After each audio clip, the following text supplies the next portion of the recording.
The big idea was to go and live in Barcelona. So I got a job in Beijing, then moved to Paris. Because I met this lad who paid 3 months up front on a sublet, but he couldn't take it because she'd said yes. So we had to move to America. And I had to leave England anyway because of stuff. So I got a job at the Harp, but Jerry got testy because I couldn't carry 3 plates on my arm. So he said, speak to Cyril. And Sid said, vous pouvez conduire? I said, you are? He said, vous parlez français? I said, you are? Then I met Maltese Mo, who started me on Monday, so I had a bath on Sunday. And I was on edge because I lacked the French tongue, but Maltese Mo was cool. He said, van, print, drop list, 20 boxes, I lock up at 4, don't get a ticket. And I was off in my van. And I was dead happy because it felt like freedom, which is all I ever wanted. But 20 drops in 8 hours is not as easy as it sounds. There's no parking, there's roadworks everywhere, and the average speed in Paris is approximately 0 kilometres an hour. I had to stop in strange places, then run with the print. And then it was 3:30 and I'd only done 12 drops, but I thought, if I tell the truth, it'll be fine. And Mo was cool. He said, okay. I said, yeah. And on the second day I was last again, and I'd only done 10 drops. And Mo said, okay. And I said, yeah.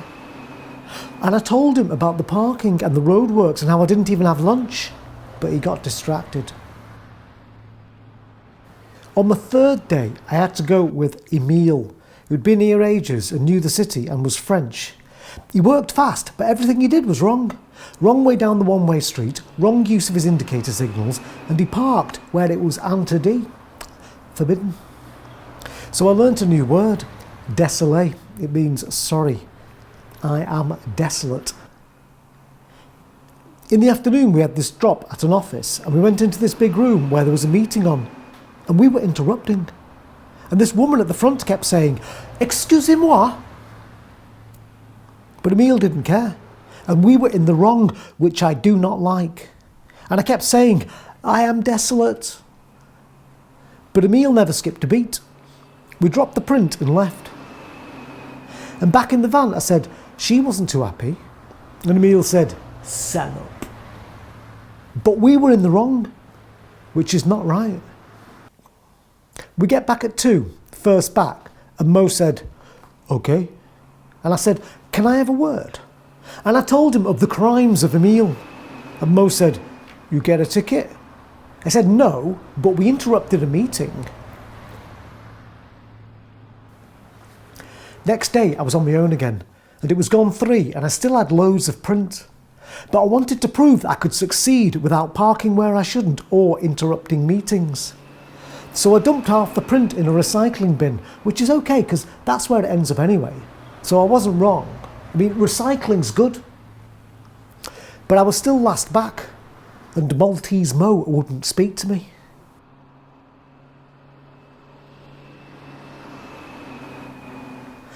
Next day, when I picked up my print, it was all flyers for restaurants that I had to put in restaurants. I said to Mo, restaurants won't take print for other restaurants. He said, just get it done. And I was right. They refused, and the only ones who would take them are ones where the manager was out, which in a way was worse.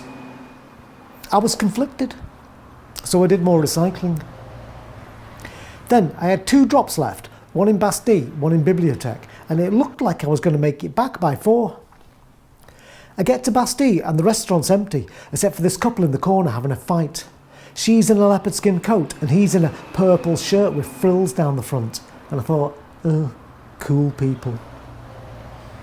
Anyway, I was trying to get this Asian waiter to sign for the print because I'm not allowed to drop without a signature. But he said, je vais trouver le chef. And I'm doing the international gesture of, sign here please, wiggling me ballpoint. But he disappears. And I'm looking at my watch, but I could still make it by 4. And the cool couple are making a right old racket. Like they want me to look at them in their leopard skin purple frills. So I let myself down and looked. And leopard skin's glaring like she needs help, like I should step in. but it's nothing to do with me. And anyway, I lack the French tongue. The waiter comes back and says, "Il n'est pas ici." I said, "Oui," which is what I always say when I don't understand. And again, I made the international gesture of "sign here, please." And this time he did. I said, "Merci," and I split. So I get back to the van, but someone's parked right up against me and I'm stuck. Then I hear all this shouting, and Leopard Skin and Purple Frills are outside. And she's punching him, then he cracks her head, and she's down. Then he's dragging her across the floor, and she's screaming. And if it was a film, I'd step in. But I'm not Mark Wahlberg, nor was ever meant to be. I'm Paul Rudd. And I lack the French tongue. So I'm trying to back out, bumping back and forth to set myself free. But there's more screaming. And this time it's coming from the bloke. I can see him in the mirror, bent over like he's been stabbed. Because he has been stabbed. But I'm free, and I shift from reverse to first. But Leopard Skin's at my window, banging on the glass. And I'm annoyed because I've got to take a box of restaurant leaflets to a restaurant in Bibliothèque, and this could prove a delay. But I lean over and open up like a total hero, Marky Mark style. She's in and we're off. She's got blood on her hands. It's getting everywhere. It's dripping on my drop sheet. And she's hyper and angry and crying and cursing. She says, "Putain de merde! Connard!" And I said, "Oui." Then she's quiet. Then she says, "Vous allez où?" I said, "Oui." And she stares at me like I'm mad, which I'm not, but I am English. And anyway, I'm not the one who's just stabbed my purple frilly boyfriend. I'm crossing the Pont d'Austerlitz when the lights go red. So I slow down to stop like a decent human being, but some idiot behind me is holding down his horn, like I'm in the wrong, which I'm not, for I rarely am. And I'm looking at him in the mirror thinking, if you don't take your hand off your horn in the next 5 seconds, I will not be responsible. Then Leopard Skin gets out and she's gone. She exits with not a word of thanks for my heroic rescue. And my drop sheet is a disgrace. And she doesn't close the door properly. So now I've got a beep on my console and I'm trying to close it, but the lights have changed and the bloke behind me is having a meltdown. But this time he's in the right, so I forgive him. I do my last drop, then I'm back to the depot, but the gate's locked and it's not even 4. So I screenshot my phone clock to prove I'm right. Then Maltese Mo comes out, opens the gates and I park up. I said, "I'm on time." He says nothing. And I'm telling him how I saved a damsel in distress from a purple frilly cool person.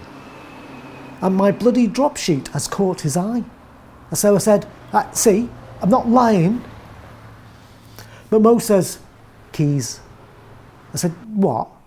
He said, "This is not for you." I said, "What's not?" He said, "This."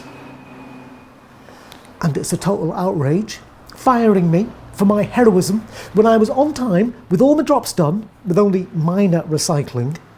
And I protest, but he's not listening. And I'm thinking about how I'll be rewarded in heaven and how he is damned. But I'm also thinking about next month's rent. But I said, "Right, stuff your job." He said, "Well, I've already fired you, so..." And I thought, you are lost and I am not lost. Except for my job, I mean, that's lost.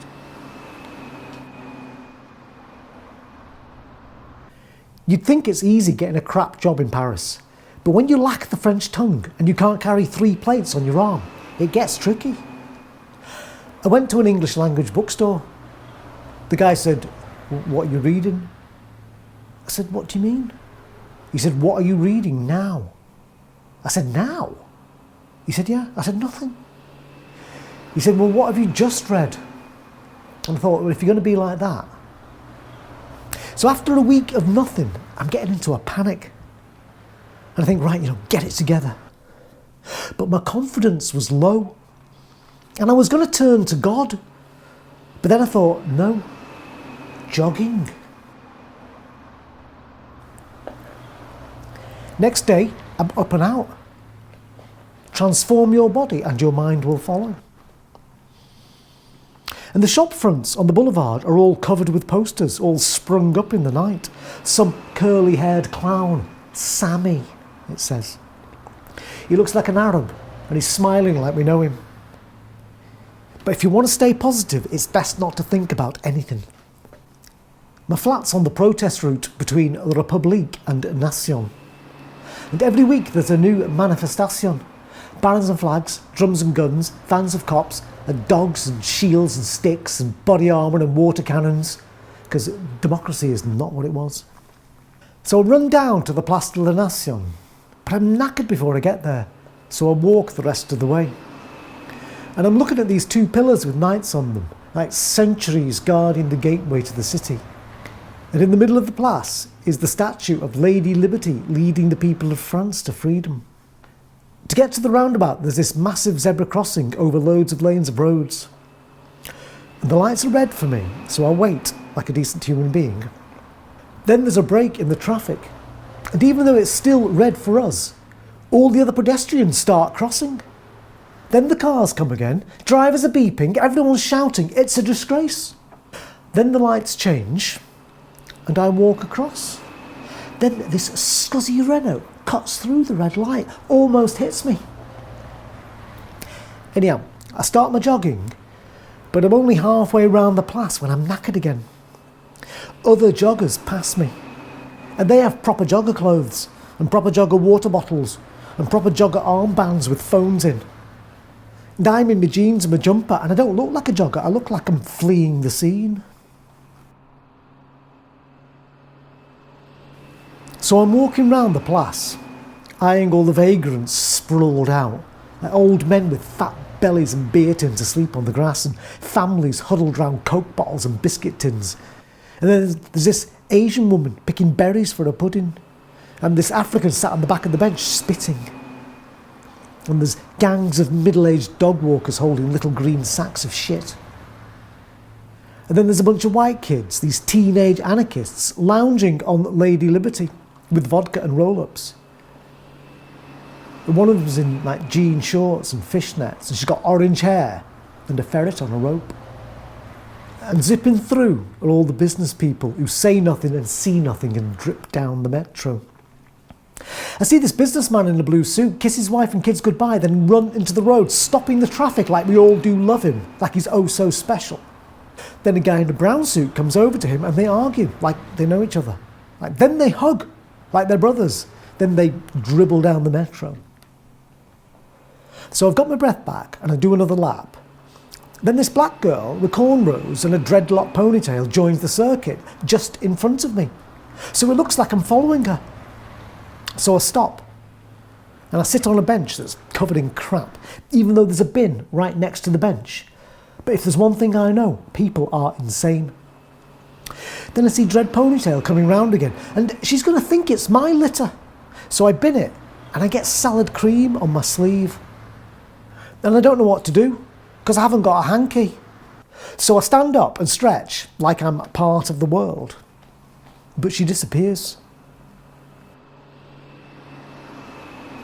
So I'm jogging back to the crossing and the lights are changing, green for me just as I hit the crossing, and all the traffic stop except for this scuzzy Peugeot that smacks right into me, and I'm like, oh flippin' heck, and I think I've broken my leg, and I hop till I drop right in the middle of the road, and people are rushing over. This woman says, pouvez-vous se lever? But I lack the French tongue. And the orange-haired anarchist is there. She says, il a essayé de vous tuer. I have no idea what she's saying, but I'm all for it. And then the lights change, and even though I'm still lying in the road, the cars pull off. And the orange anarchist is screaming at the traffic, and I can't speak because my leg's on fire. Then a motorbike cop pulls up and gets off his bike and takes off his helmet, and he's got this blonde crew cut, like a robot from 1984, or like Billy Idol in The Terminator, which he was going to do, but he didn't. Then the motorist who tried to kill me comes over and says, il a couru sur la route. And the anarchist says, tu as passé la lumière rouge. Then I get up, which was a mistake, because now it looks like I'm okay. And the cop says, okay. And I said, oui, which was a mistake. Then the cop waves the driver away. He's back on his bike and gone. And I'm on the wrong side of the Place de la Nation with a throbbing thigh and many lanes to cross. And even the orange anarchist has lost interest and gone back to her ferret. Then Dread Ponytail jogs past. And I've got blood on my jeans and salad cream on my jumper. And she looks at me like I'm something that could never be part of her reality.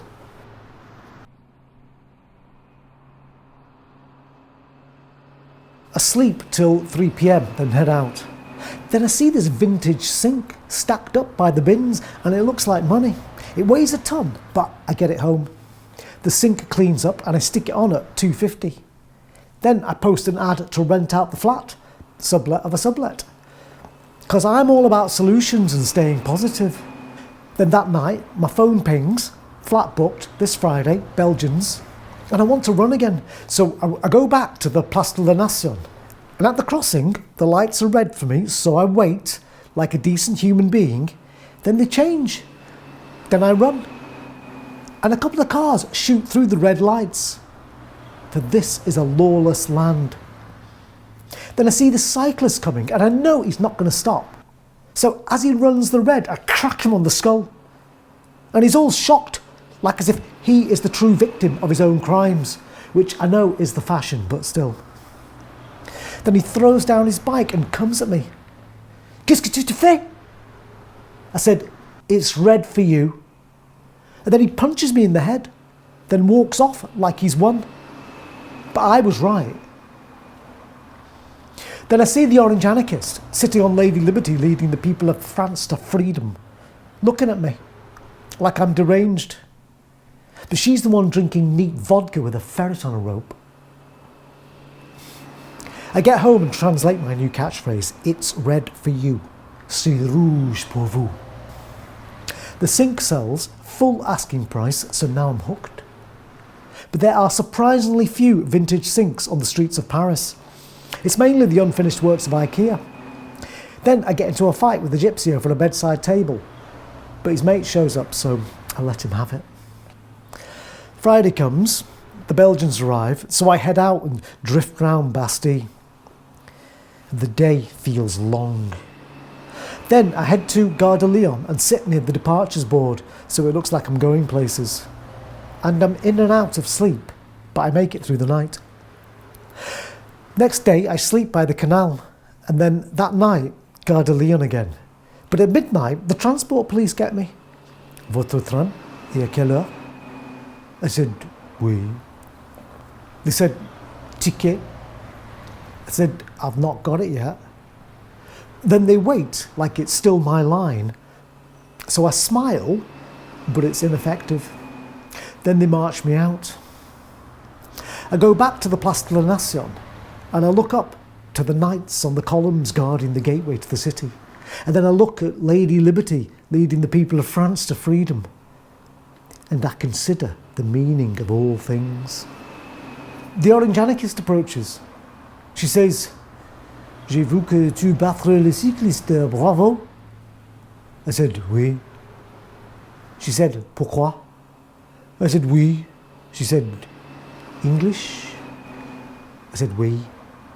She said, I saw you hit the cyclist. I said, well, he tried to kill me. And she starts laughing as if I'm wrong. And she's a crap anarchist if she can't see that I'm totally in the right. And I must admit, I got in a huff. Then she says, cars cause wars. I said, you are? She said, you sleep here? I said, no. I'm going to Barcelona. Then she said, see the homes around the Place de la Nation? Empty. No one lives there. Now see all the people sleeping on the ground?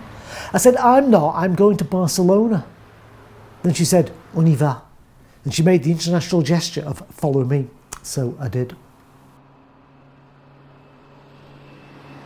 We walked the circle of buildings that surround the place. And she told me how she knew everything. Then someone exits the doorway and she grabs the handle and we go in. She presses all the bells till we get a buzz. Then it's in the lift and up, 6th floor. She knocks on all the doors and people answer. And I said, well, they're not empty, are they? But she ignored me and we went down the floor. Same routine. Then she found a door with no reply. And she pulled out these 3 pieces of plastic, like bits of broken bucket, and shoved them in the door crack. Then tugged them up to catch the latches. But the deadbolt stuck. Down to the 4th floor. Same again. Then she finds a flat with no reply, strips of bucket in the door crack, 1, 2, 3, and we're in. And with the lights out, it feels dangerous. But she's skipping about like she's won a prize. And I look out at the big windows at the knights on the columns guarding the gateway to the city, and Lady Liberty leading the people of France to freedom. And she says, "C'est dégueulasse." I said, "You are?" She said, "A disgrace." I said, "Well, it was your idea. Well, come on, let's go." And then she told me how to solve all the problems of the world and how the banks will all be executed in the next Holocaust. But I didn't catch it all because I was trying to look at her fish-tight legs without it looking like I was looking. And I thought, seeing as this is our first date, we should talk about something other than the Holocaust to come. I said, "What's your favourite film?" "Mine's I Love You, Man." She says, "It's gonna burn." I said, "I've not heard of that. Who's in it?" She said, "This." I said, "You what?" She said, "This." And she made a grand gesture like a prophet in the desert. And she was full of fire. And then she said, "They will give him a medal." I said, "Who?" She said, "The cop that killed Sammy." And I nodded like I concurred. Then she smashed a glass because she was aflame. And then she turned on me and said, "Where are your friends? Where is your family?" And she talked intensely for a long old time. And I listened because maybe it could lead to sex. She said, "Why did you leave your country? Who put that idea in your head?" I said, "I've got a job in Beijing and I'm going to Barcelona." She said, "When you lie, the world dies." I said, "I'm not lying and I'm not homeless. I've got a flat just up from the Place, next door to Le Tasse de la Nation, the cafe on the corner." She says, "Friday the 13th. I said, "Oh, we're back to that, are we? I expected more from you. It's crap. It was only the shock at the end that made it a hit." She said, "Le Tasse was machine gunned on Friday the 13th, November 2015. I said, "Well, that's not in the movie." She said, "On Friday the 13th, King Philippe chased the money lenders out of France." I said, "Like Jesus." And she sneered. Then she went into the bedroom, took off all her clothes and fell on the bed.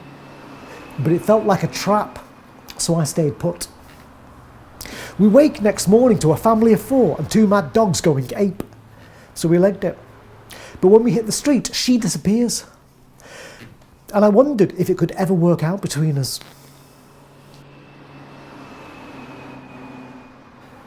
I stayed in all Monday, then out on the street looking for kitchen sinks and finding everything but. I get another flat booking, but I don't want to sleep rough again. But I need the money.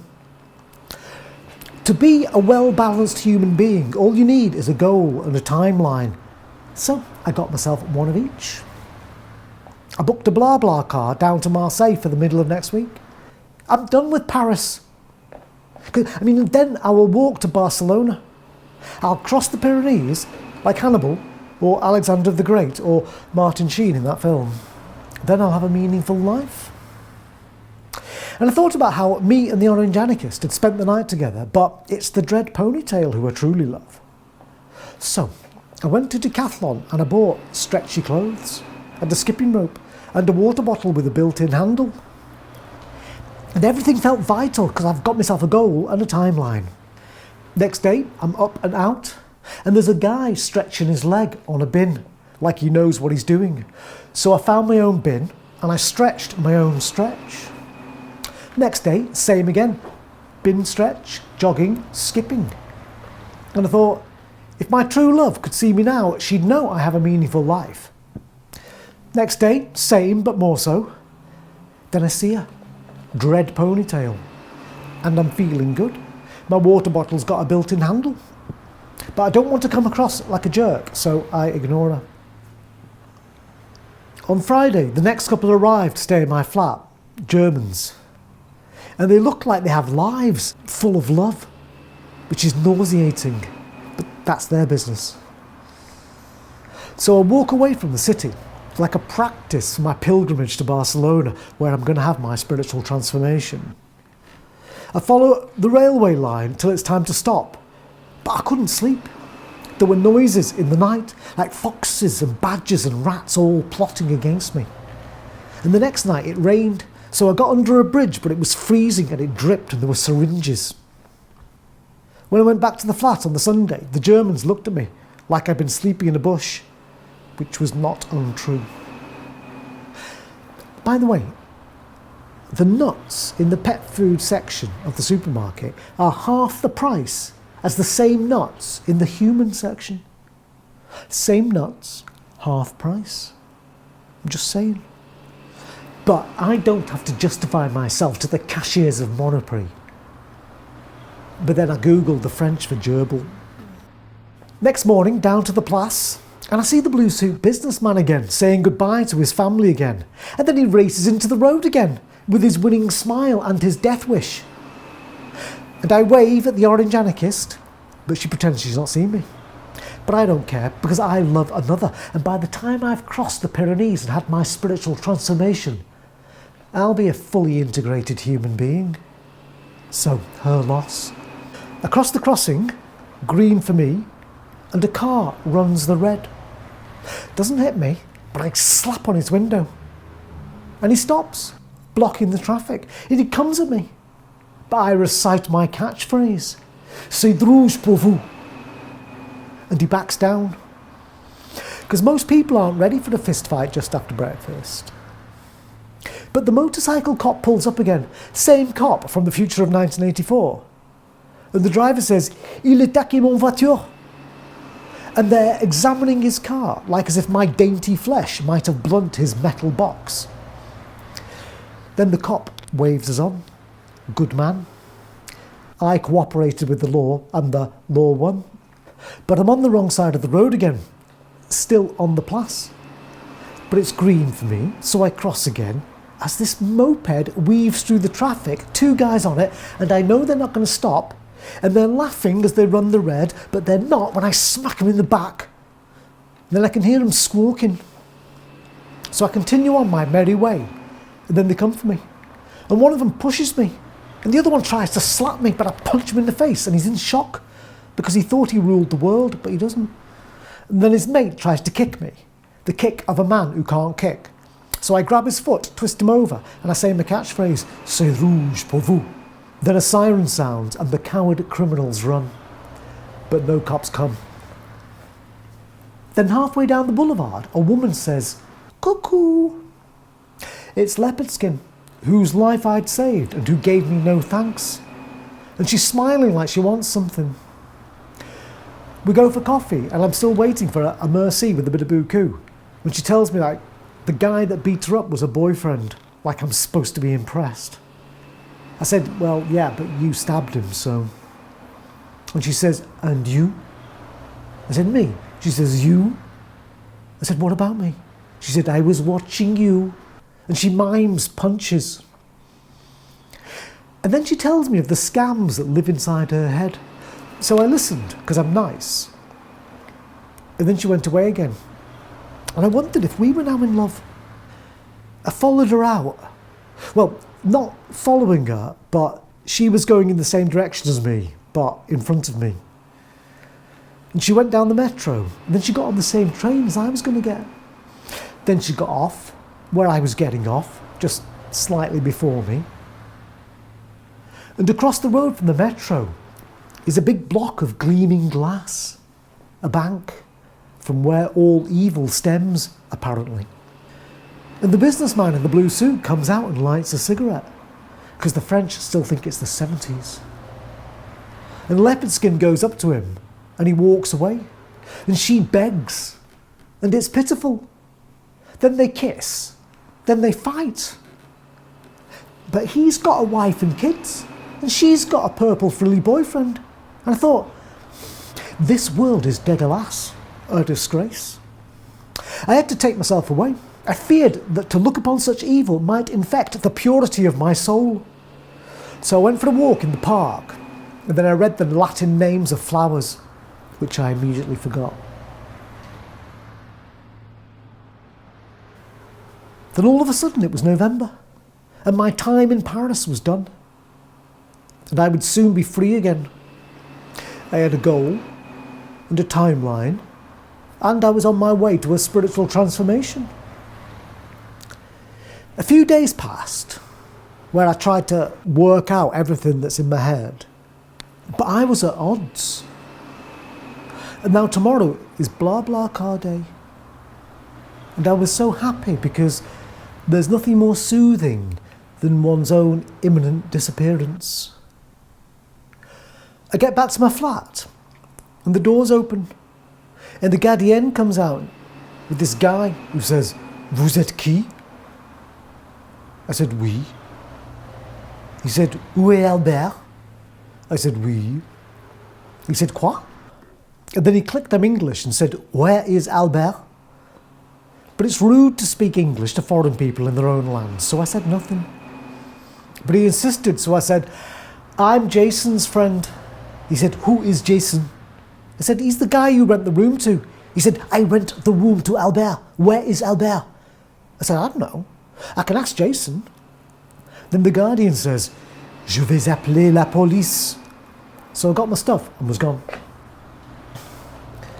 I walk up to the Place de la Nation, and all the banks are being boarded up because it's the big Sami protest tomorrow. Then I realised I forgot my passport under the rug, and I'd have to go back, but now is not the time. Then I see Dread Ponytail with the same skipping rope as mine. She sees me see her, and she smiles. And I knew we'd made a deep connection that would last forever. And I thought it would be great to have a photograph of her, to keep in my wallet as I crossed the Pyrenees. And I would regard it as I wrote letters telling her how much I missed her. But I wasn't sure how to start that conversation. And I lack the French tongue. But then I walked up to her anyway, because we're all heading for the grave, so... And in my pocket was a roll of cash that once belonged to the leopard skin girl, the Belle Dame without mercy. And I thought, I'll use this money to make the world a better place. And then I thought, if I rent the car tonight, I can sleep in it, cheaper than a hotel. So I did. Then I woke, and it was a cold and frosty morning, and my time in Paris had come to an end. And it had been a great adventure, and one day I would speak of it to my grandkids about the good times and the bad. And I would forgive everyone with the wisdom of age. And I wanted to say goodbye to the Place de la Nation, but it was full of protesters protesting, with banners of Sami, who was not a pop star, but a dead Arab. And the orange anarchist was getting ready to burn. And seeing all the boarded up banks, I realised that she was right, and they knew what they'd done, and what was to come. So I drove around the Place de la Nation, stopping at the crossings like a decent human being. Then I see the businessman in the blue suit, who is married with children, and whose brother hates him because of their parents' will and outstanding loans, who is paying money to the leopard skin girl for love that is not love, but a lie made of paper money.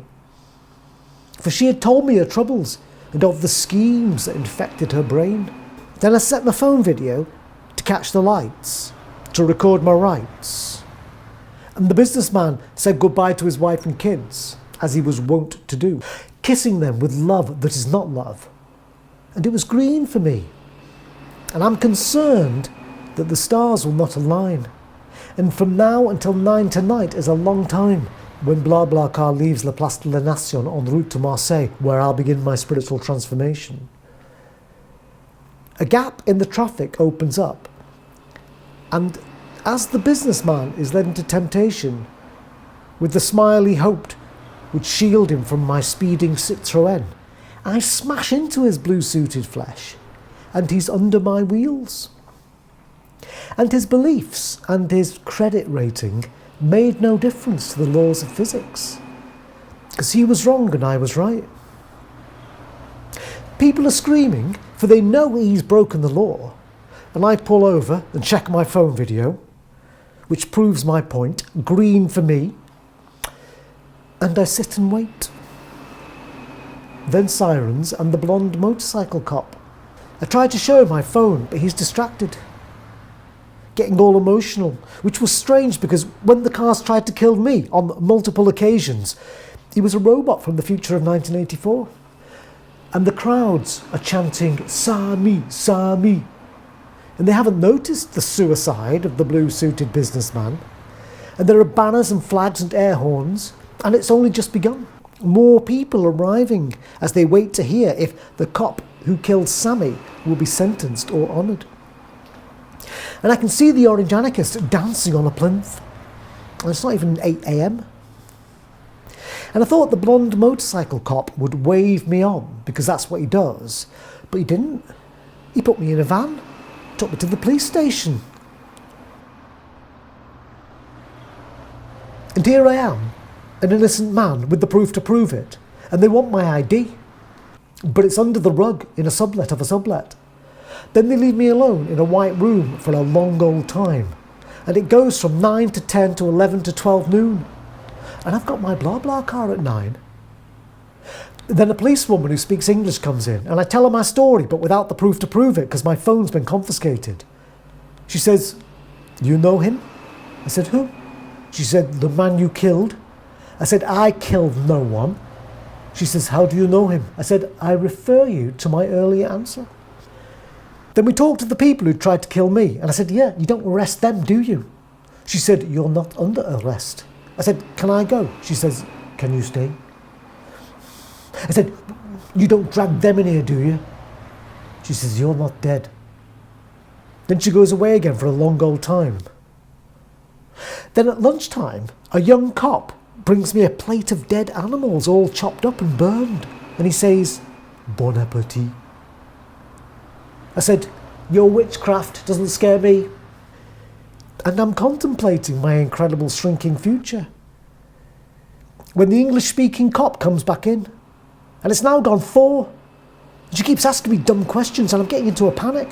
She says, "Do you want water?" I said, "No, I want my blah blah car. It's at 9. She says, "Don't worry about it." But I do. And if I'm not under arrest, can I go, please?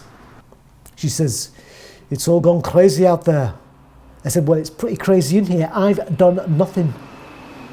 Then she leaves again. And I think about big things and small things and how it's all come to this.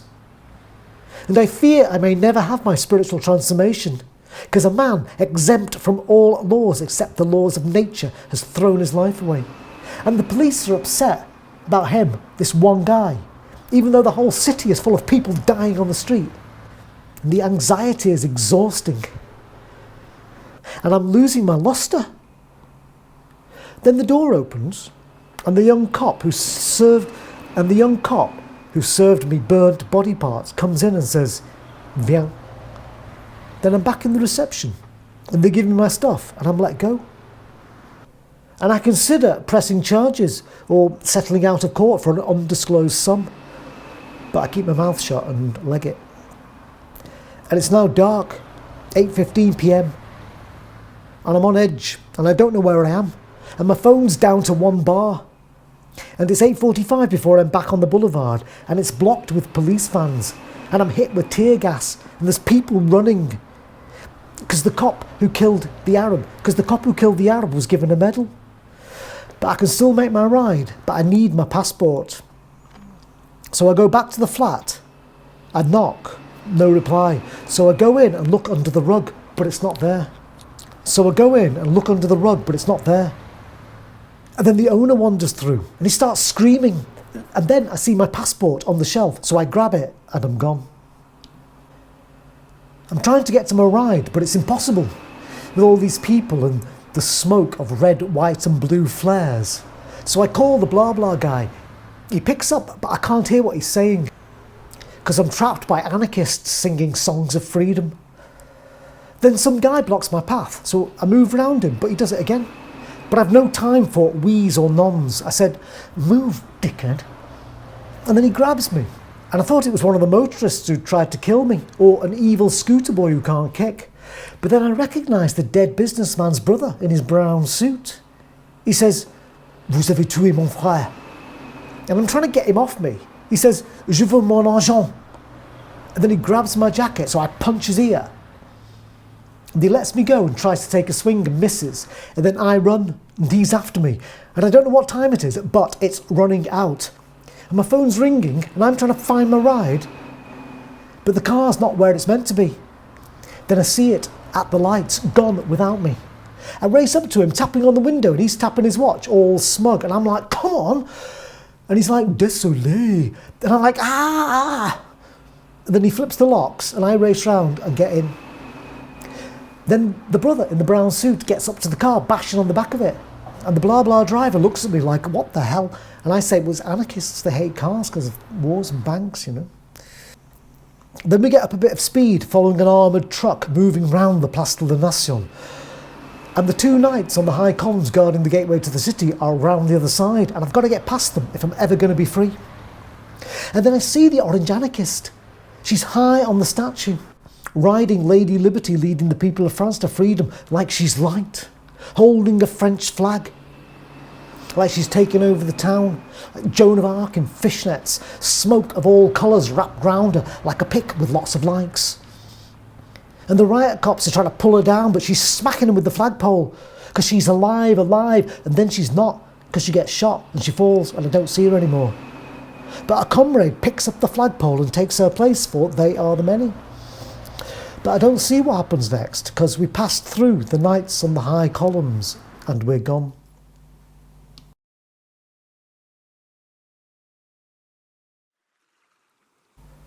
The Cannes Hotel was classy naff that rich people like, so I felt embarrassed for everyone. And it was 3 p.m. and I was on time and no one else was there. So I sit and the waiter waited and I drink slow because it was €10 for half a 1664. And at 3:45, I know I've been scammed, even though I'm in the right. And I get up to go.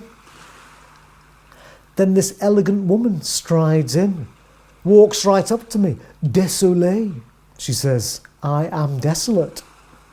It's leopard skin, now all in white, with her natural hair colour making a comeback. Then she leads me to another table and introduces me to the widow of the dead businessman, who tells us how the money will be paid. Then the widow's gone. The leopard skin looks at me like she has found what she's looking for. And I wonder if this is the beginning of our new life together. But it's not. She says, "Ciao," and exits. And I am desolate. When the money comes through, I bought a bungalow on the Cap d'Antibes. And then I looked up pics of the dread ponytail girl on Insta. 3 months later, we're running together. Into town. Fresh bread and coffee. Handles in our water bottles. And we're along the coast road. And she's ahead of me, headphones on. For life is a miracle and the good are rewarded. And I hadn't had my spiritual transformation, but it was on my to-do list. Then a car pulls up. 3 guys get out. And the guy in the middle is in a brown suit. He says, "You murdered my brother." He speaks in English because he's clicked. Then he shows me his hand with 3 fingers missing and says, "This is what I get for not paying a debt." And he's all dramatic, like as if it's got anything to do with me. Then the other 2 guys grab my arms. Then brown suit says, "You know what happens now?" But I said nothing because it sounded like a trick question. He says, "The money or your life?" And I wanted to laugh, but I didn't. And then he pulls out a massive hunting knife. And he was about to desecrate the sacred when a motorbike passes with a guy in the back who shoots him in the head and he falls into the sea. And the 2 guys who had my arms repent their ways and disappear. I looked over the cliff but see no body. And I don't feel sad because he was rude. And besides, neither a borrower nor a lender be. Then I jogged round to where my true love was waiting, stretching in the sun, her foot on a bin, which she got from me. Then she goes for bread while I head to the cafe. I wait at the crossing, and it's red for us. But no cars come, and everyone else crosses. And I thought, it's red for us. Then this little girl says, "On peut traverser?" I said, "Oui." She said, "You don't need to wait, you can cross," because she clicked fast. I said, "It's red for us." She said, "The system is broken." And I thought, oh Lord Almighty, she is surely the reincarnation of the dead orange anarchist. And I wanted to kneel and be blessed and have my spiritual transformation then and there. But she was already over the other side.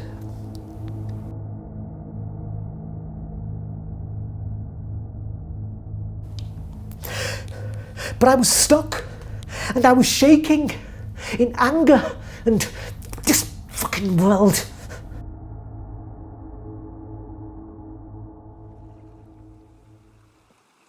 And then my true love comes over and says, "Hey, snap out of it."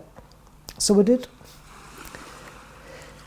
And I forgot all about the many people who lay dying on the streets. And I forgot all about the murders and the murdered. And I forgot about my spiritual transformation. And me and my true love lived happily ever after.